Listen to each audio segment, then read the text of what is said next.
और बुलेटिन की शुरुआत करेंगे बड़ी खबर के साथ। वसीम रिजवी यूं तो अपने बयानों को लेकर सुर्खियों में रहते, लेकिन इस बार चर्चा है उनके खिलाफ एफआईआर दर्ज कराई गई है। इस बात को लेकर सेंट्रल शिया वक्फ बोर्ड के पूर्व अध्यक्ष वसीम रिजवी के खिलाफ शहादतगंज कोतवाली में मुकदमा दर्ज हुआ है। उन पर शिया धर्मगुरु के खिलाफ अभद्र टिप्पणी करने का आरोप लगा है। ये मामला गंभीर हो जाता है। देखिए, शिया वक्फ बोर्ड की जिम्मेदारी संभाल रहे थे, हालांकि अब जिम्मेदारी इनके पास नहीं है, लेकिन शिया धर्म गुरु के खिलाफ ही इन्होंने बयानबाजी की है, जिससे नाराज होकर इनके खिलाफ मामला दर्ज कराया गया है और बेशक से ये मामला बड़ा होगा।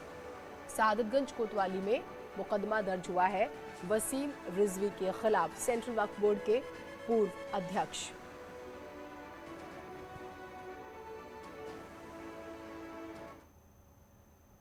बुलंदशहर से खबर आ रही है, उससे भी आपको रूबरू करा दें तो बुलंदशहर के सिकंदराबाद इलाके में एक कंपनी में आग लगने से अफरा तफरी मच गई है।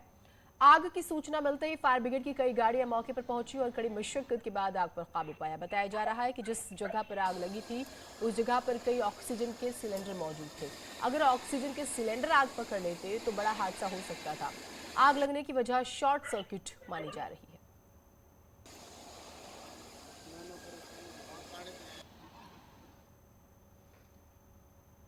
सहारनपुर के सदर बाजार इलाके में दो पक्षों के बीच मामूली कहासुनी के बाद मारपीट हो गई, जिसका वीडियो सोशल मीडिया पर वायरल हो रहा है। दीवानी कचहरी तिराहे के बीच दो पक्ष आपस में भिड़ गए। इस बीच सूचना पाकर पुलिस मौके पर पहुंची, लेकिन पुलिस के पहुंचने से पहले ही दोनों पक्ष मौके से फरार भी हो गए।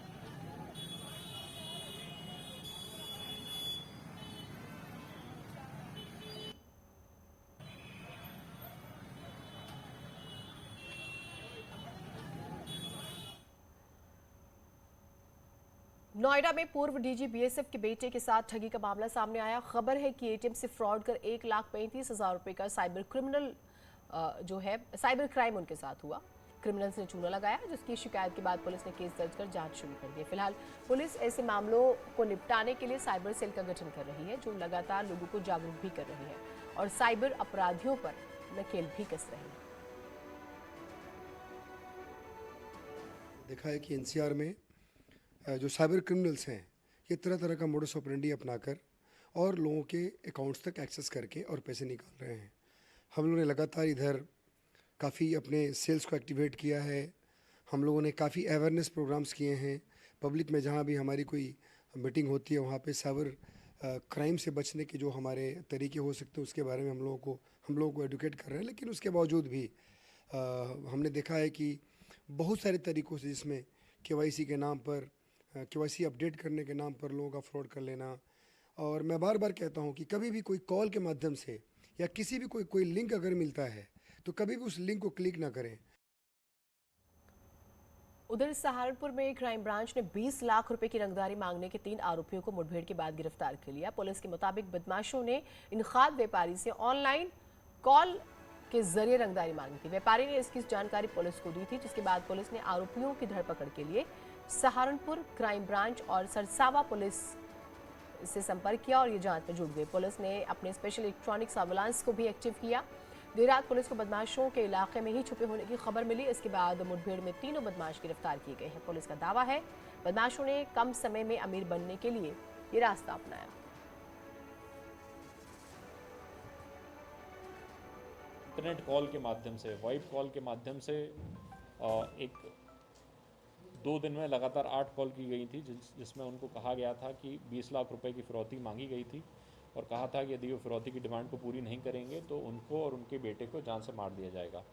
इसके बाद पुलिस ने उनको सुरक्षा उपलब्ध कराई और हाईटेक सर्विलांस के माध्यम से इन अभियुक्तों को ट्रेस करना शुरू किया। ट्रेस करने के बाद हम लोगों ने 3 अभियुक्तों को उसमें से ट्रेस किया है और उनकी कल पुलिस मुठभेड़ में गिरफ्तारी हुई, जिसमें इन्होंने गोली मार के भागने का प्रयास किया था, परंतु असफल नहीं हो पाए।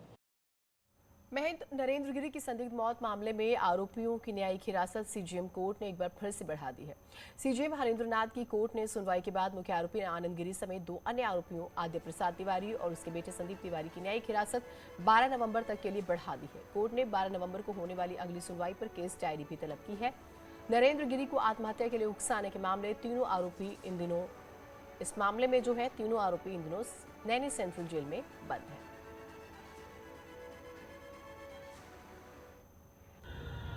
मुख्य न्यायिक मजिस्ट्रेट के समक्ष जो है आज सीबीआई ने न्यायिक अभिरक्षा बढ़ाने की मांग की थी, जिसे जो है 12 नवंबर तक बढ़ा दिया गया।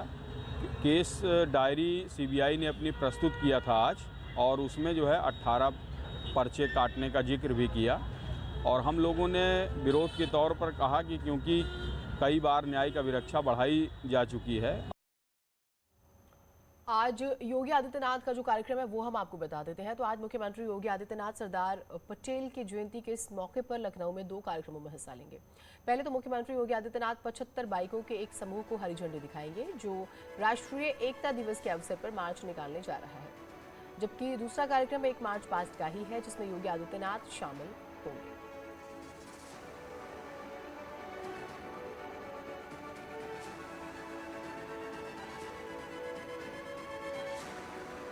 तो आज बेहद ही महत्वपूर्ण दिन है।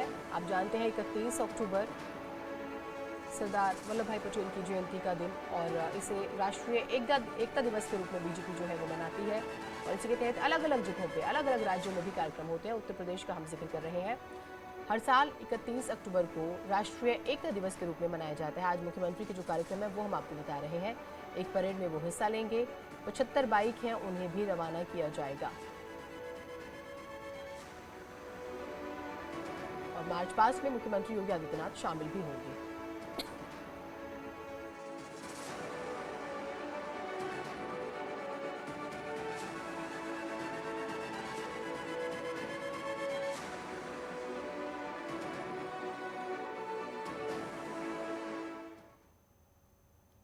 तो चलिए अब आपको राष्ट्रीय एकता दिवस के बारे में कुछ जानकारी देते हैं। 31 अक्टूबर को सरदार पटेल की जयंती होती है, जो देश के पहले उप प्रधानमंत्री और गृह मंत्री रहे हैं। और राष्ट्रीय एकता दिवस जिसका हम जिक्र कर रहे हैं, आप जानते हैं बीजेपी अलग अलग राज्यों में मनाती है। गृह मंत्री अमित शाह को आप देख रहे हैं राष्ट्रीय एकता दिवस के मौके पर, और क्योंकि उनके बारे में ये जानकारी थी कि आज जो है वो स्टैचू ऑफ यूनिटी जो है यहाँ पर जो कार्यक्रम आयोजित होगा वहाँ जाएंगे। और ये तस्वीरें जो है हमें आ रही हैं और आप इन तस्वीरों के जरिए समझ सकते हैं। सरदार वल्लभ भाई पटेल बेहद ही महत्वपूर्ण, उनका रोल न सिर्फ हमें कहें कि खंडित हमारे भारत को उन्होंने एक किया, रियासतों को पिरोया, वो अपने आप में चुनौतीपूर्ण था उस दौर में। अगर आप इतिहास के पन्ने पलटते हैं तो ये तस्वीरें जो सामने आ रही हैं स्टैचू ऑफ यूनिटी की तस्वीरें आप देख रहे हैं। और गृह मंत्री अमित शाह नमन करते हुए सरदार जी को आपने देखा। तस्वीरें जो सामने आई वो हमने आपको दिखाई। बेहद ही महत्वपूर्ण आज का दिन अलग अलग राज्यों में, जैसे हम लगातार आपको जानकारी दे रहे हैं, सरदार वल्लभ भाई पटेल और तमाम नेताओं ने ट्वीट किया है। लौह पुरुष सरदार वल्लभ भाई पटेल की जयंती पर मेरी विनम्र श्रद्धांजलि। देश की एकता के प्रतीक सरदार पटेल का हमारे अग्रणी राष्ट्र निर्माताओं में उच्च स्थान है। नैतिकता पर आधारित कार्य संस्कृति की स्थापना तथा राष्ट्र सेवा के लिए देशवासी सरदार पटेल के प्रति सदैव ऋणी रहेंगे। राष्ट्रपति रामनाथ कोविंद ने ये उनके बारे में ट्वीट किया है। और वहीं भारत की पूर्व प्रधानमंत्री स्वर्गीय इंदिरा गांधी की आज 37वीं पुण्यतिथि है। कांग्रेस सांसद राहुल गांधी ने इंदिरा गांधी की समाधि शक्ति स्थल पहुंचकर उन्हें श्रद्धांजलि दी है। तो 31 अक्टूबर आप जानते हैं बेहद ही महत्वपूर्ण दिन ये भी हो जाता है। इंदिरा गांधी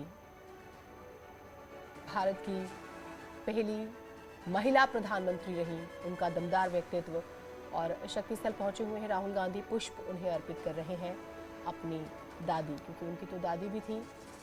तो हम तस्वीरें आपको वो भी दिखा रहे हैं। समाधि स्थल पहुंचकर वो नमन कर रहे हैं। तो तस्वीरें अलग अलग देखिए। बीजेपी आज राष्ट्रीय एकता दिवस मना रही है, और राहुल गांधी, क्योंकि 31 अक्टूबर ही वो तारीख थी जब स्वर्गीय इंदिरा जी जो है उनकी हत्या हुई थी। और अब केवड़िया गुजरात से जो तस्वीरें आ रही है वो हम आपको दिखा रहे हैं। गृह मंत्री अमित शाह को आपने देखा, देख रहे हैं राष्ट्रीय एकता दिवस। जैसे हम बार बार कह रहे हैं कि देश के अलग अलग राज्यों में बीजेपी अपने अपने तरीके से जो है मनाती है। सरदार पटेल को दरअसल याद किया जाता है, और सरदार पटेल के बारे में जब हम बात करते हैं, उनके व्यक्तित्व की बात करते हैं,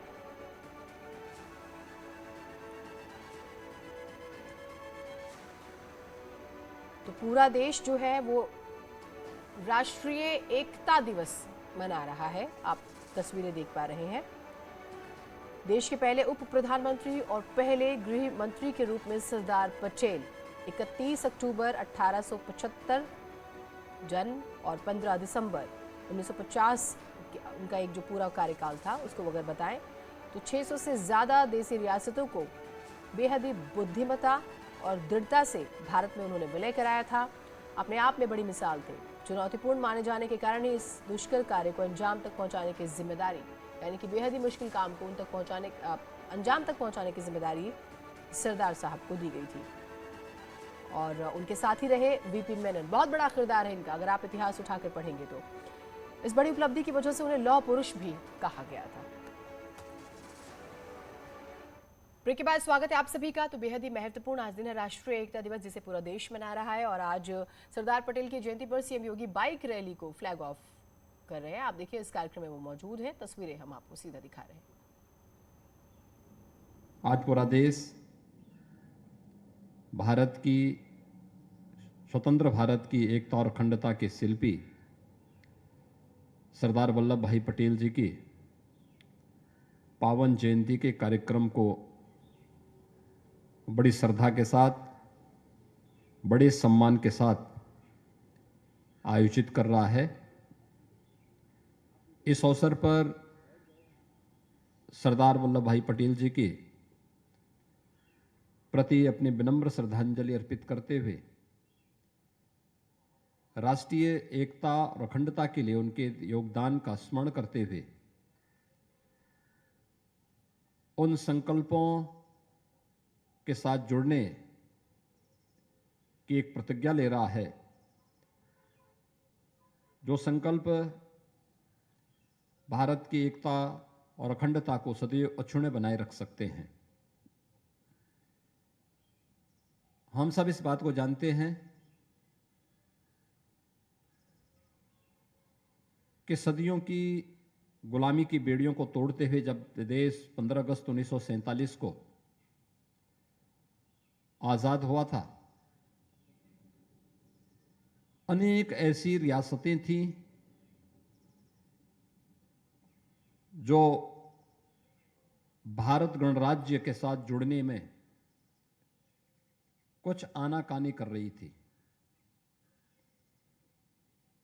या ब्रिटिशर की जो कुटिल नीति थी, या बहुत सारे ऐसे तत्व थे जो नहीं चाहते थे कि भारत एक भारत बने। भारत को कमजोर करने के लिए उस समय उन्होंने बहुत सारी रियासतों को अधिकार दिया था कि ये उनकी मर्जी से होगा कि वह भारत में रहना चाहते हैं, कि पाकिस्तान में जाना चाहते हैं, या वे स्वतंत्र रहना चाहते हैं। तमाम प्रकार के उनके सामने उस प्रकार के विकल्प छोड़ करके, और जो लोग भारत की एकता से चिंतित थे, उन तत्वों की कुत्सित साजिश भी उस समय हिलोरे मार रही थी। लेकिन अपनी सूझबूझ, अपने दृढ़ प्रतिज्ञ भाव के साथ प्रखर राष्ट्रभक्ति का परिचय देते हुए सरदार वल्लभ भाई पटेल ने उस समय भारत के गृह मंत्री के रूप में, उप प्रधानमंत्री के रूप में उन्होंने उस समय पूरे भारत के एकीकरण के लिए जो अभियान चलाया, वह स्वतंत्र भारत के एकता और अखंडता के शिल्पी माने गए। आज उनकी पावन जयंती है। यह वर्ष भारत के आजादी का अमृत महोत्सव का वर्ष भी है। यह वर्ष देश की आजादी के लिए अपने को बलिदान करने वाले चौरी चौरा की ऐतिहासिक घटना के उन सभी बलिदानियों की स्मृति की शताब्दी वर्ष भी है। हम सब जानते हैं कि 4 फरवरी 1922 को गोरखपुर के चौरी चौरा में देश की आज़ादी को लेकर के वहां के स्थानीय किसानों ने, मजदूरों ने, नागरिकों ने एक बड़े अभियान को आगे बढ़ाया था। देश के क्रांतिकारियों से प्रेरणा लेकर के उस समय कि उस राष्ट्रीय चेतना को जागृत करने वाले चौरी चौरा कांड के रूप में भारतीय इतिहास में उसे स्थान मिला। तो चौरी चौरा के ऐतिहासिक घटना का भी शताब्दी वर्ष है। स्वाभाविक रूप से आजादी की लड़ाई और आजादी से जुड़े हुए ये महत्वपूर्ण तिथियां हम सबको अपने सनातन और पुरातन राष्ट्र को एकता के सूत्र में बांधने के लिए हमें निरंतर प्रेरित करता है। सरदार वल्लभ भाई पटेल जी की ये पावन जयंती 2014 से पूरा देश राष्ट्रीय एकता दिवस के रूप में इसलिए मनाता है। मैं आज के इस अवसर पर भारत माता के इस महान सपूत को विनम्र श्रद्धांजलि अर्पित करते हुए यहां से काकोरी कि वह महत्वपूर्ण घटना जिसने देश की आजादी की लड़ाई को एक नई ऊंचाइयां दी, जिसमें पंडित राम प्रसाद बिस्मिल, ठाकुर रोशन सिंह, अस्फाउल्लाह खां, चंद्रशेखर आजाद और तमाम अन्य ऐसे महान क्रांतिकारी पूरी दृढ़ प्रतिज्ञ भाव के साथ ब्रिटिशर से मोर्चा लेते हुए उन्होंने काकोरी नामक स्थान पर जिस एक्शन को लिया था वह लखनऊ में, प्रदेश की राजधानी लखनऊ में है। आज के इस अवसर पर यह हमारे जवानों 75 जवानों का आजादी के अमृत महोत्सव यानी 75वां वर्ष है। 75 जवान यहां से मोटरसाइकिल के इस शोभा यात्रा के साथ यहां से काकोरी के लिए रवाना होंगे। काकोरी में इन्हें वहां पर प्रदेश शासन की ओर से रिसीव किया जाएगा। काकोरी के उस ऐतिहासिक घटना के लिए जिन बलिदानियों ने अपना योगदान दिया था उन्हें वहां विनम्र श्रद्धांजलि अर्पित की जाएगी। मैं इस अवसर पर एक बार फिर से सरदार पटेल जी की स्मृतियों को नमन करते हुए आज़ादी के सभी बंधुओं को जिन्होंने देश की आज़ादी के लिए अपना सर्वस्व न्यौछावर किया था, उन सबको विनम्र श्रद्धांजलि अर्पित करता हूं। धन्यवाद। जय हिंद। बहुत बहुत धन्यवाद। एक बार जोरदार तालियों के माध्यम से अभिनंदन, वंदन, स्वागत। परम आदरणीय श्रद्धेय यशस्वी माननीय मुख्यमंत्री महोदय जी अपने आशीर्वचन, अपने उद्बोधन हम सभी को अंकित कर रहे थे। अब वो पल, वो क्षण जिसका आज की सुबह के सूरज की पहली किरण के साथ पहली प्रस्तुति, पहले चरण आगाज होने जा रहा है और जिसके लिए सम्मानित शब्दों के साथ मैं सादर आमंत्रित करना चाहूंगी परम आदरणीय यशस्वी माननीय मुख्यमंत्री महोदय जी को कि अपने कर कमलों से आज के इस राष्ट्रीय एकता दिवस के अवसर पर 75 मोटरसाइकिलों की इस रैली के हमारे सभी सम्मानित सवारों को यहाँ से फ्लैग ऑफ करके उनका शुभारंभ करें। और हमारी ये सवार जो आपके समक्ष हैं अपनी 75 मोटरसाइकिलों पर, इनमें हैं पुलिस के सम्मानित सवार और साथ ही साथ नागरिक सुरक्षा के सम्मानित सवार। एक बार जोरदार तालियों के माध्यम से आइए इनका हम हौसला अफजाई करते हैं अपने पूरे परिधान के साथ, पूरी व्यवस्था के साथ। और ये रैली जिसका कि समापन शहीद स्मारक काकोरी पर होगा, वहां पर जाके ये संपन्न होगी। इन्हें पूरी तरह से इनका आदर, स्वागत, सत्कार किया जाएगा। ये थे हमारे पुलिस के और नागरिक सुरक्षा के 75 सवार रैली मोटरसाइकिल की, जिसका शुभारंभ परम आदरणीय श्रद्धेय यशस्वी माननीय मुख्यमंत्री महोदय जी ने फ्लैग ऑफ करके कहा।